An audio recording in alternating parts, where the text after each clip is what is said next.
స్వామి కోసం అడిగితే స్వామి మీ తోడుగా ఉంటాడు అని చెప్పేసి ఆయన మాకందరికి కూడా గురువుగా దేవాలయ నిర్మాణం మొదటి మెట్టుగా నుంచి కూడా కృషి చేసిన అజంతా గురుస్వామి. ఒక్కసారి అందరూ ఆయనకి నమస్కారం చేస్తున్నారని చెప్పండి.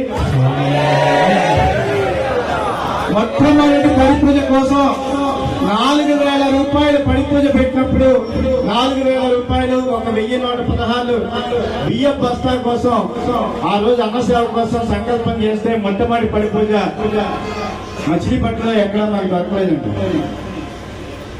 వేరే ఒక పల్లెటూరులో మా అజంతా గురుస్వామికి బాగా సన్నిహితులైన ఆమె శిష్యులు పడిపూజకి ముందుకు రావడం జరిగింది. దాదాపు 90 రోజుల లోపల అయ్యప్ప స్వామి వారి ఆలయం నిర్మాణం జరిగింది.